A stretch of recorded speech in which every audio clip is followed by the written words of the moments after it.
जय जगन्नाथ दर्शक बंधु आपण समस्त स्वागत करुच्ची भागवत गीता अध्याय 1 श्लोक नंबर 9 को। तो दर्शक बंधु माने चैनल रे नुआ चैनल को सब्सक्राइब कर दियंतु। आ प्रीवियस श्लोक मध्ये आपण जदि सुनी नाहंदी तो आई बटन को आपण प्रेस करिके आपण समस्त श्लोक सुनी परिबे। आ मध्ये हमर चैनल को विजिट करंतु, सेठारे प्लेलिस्ट रे मु समस्त श्लोक देई देइछि, सेठारे मध्ये आपण सुनी परिबे। तो दर्शक बंधु चलंतु स्टार्ट करिबा भागवत गीता श्लोक नंबर 9।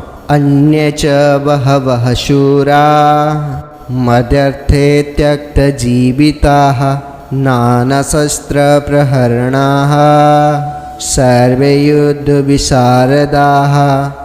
दर्शक बंधु दुर्योधन गर्वर सहित कहते जे मो पाखे जीवन आशार त्याग करिया बालार कमी नाही, खाली एतिकी नुहे आठार जो आमर बहुत बड़ बड़ सशस्त्र सुसज्जित योद्धा माने अछंती आ समस्ते मध्य युद्ध रे चतुर अटंती। दर्शक बंधु दुर्योधनकर गोटे इशारा रे तांकर से सबु योद्धा माने जो थिले से माने मरिबु आ मारिबु उपरे मध्य थिले, से माने निज जीवन बलिदान दबा पई तैयार थिले। सेमानकु देखि दुर्योधन खुशी होउथिले। दुर्योधन पाखरे युद्ध रे लढिया पई शूरवीर माने थिले, जेउ माने दुर्योधन पई मरिया पई मध्य राजी थिले। दर्शक बंधु आपण मानक पई गोटे प्रश्न, आपण माने जेतबेले जीवन मूल्यवान समय रे जेतबेले किछ प्रॉब्लम रे फसी जांती, आपण मानकर प्रॉब्लम रे छेड़ा हवा पई किए आसी थाए, किए सहाय्य आपण करथाय, कमेंट करिकि जेमिति हेले कहिवे। किंतु दर्शक बंधु आमर ए आधुनिक समय रे आपण जदि जे कोनसी प्रॉब्लम रे फसी जांती, आपण केवल सहाय्य करिवो माने आपण मानकर जे कोनसी अभ्यास, आपणकर दृढ़ता, आपणकर संघर्ष, आपणकर हार्डवर्क आ आपणकर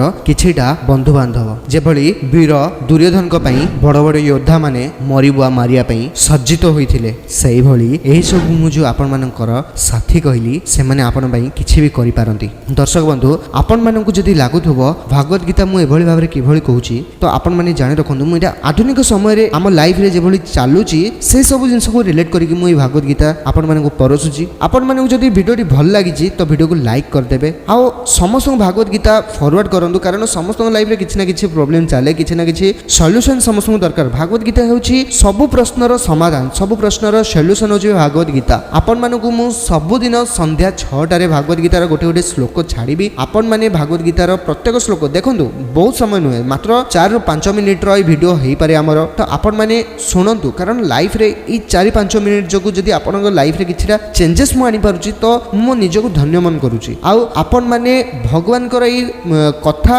आउ प्रश्नर उत्तर को आपण माने सुनंतु आ आपनक लाइफ रे मते इंप्लीमेंट करंतु। भागवत गीता आपण जदि पढिबा चाहते तो डिस्क्रिप्शन में मु भागवत गीतार लिंक दे देछि, आपण भागवत गीता परचेस करिकि सेटार पढि परिबे। ओडिया भागवत गीता आपण हिंदी रे मध्ये सेटारे अछि, इंग्लिश रे मध्ये मु दे देछि लिंक, कारण भागवत गीता लाइफ को चेंज करिवार सबुठु बड़ माध्यम। आ देखंतु भागवत गीता को मु आगो को नबाकू हेले आपण माने मते सपोर्ट ये करंतु, चैनल को सब्सक्राइब करंतु आ आपण मानकर फ्रेंड मानक सहित मते शेयर करंतु। पुनी देखाबा नेक्स्ट वीडियो रे भागवत गीतार नेक्स्ट श्लोक सहित। जय जगन्नाथ। आ कमेंट रे लिखि दियंतु जय श्री कृष्ण।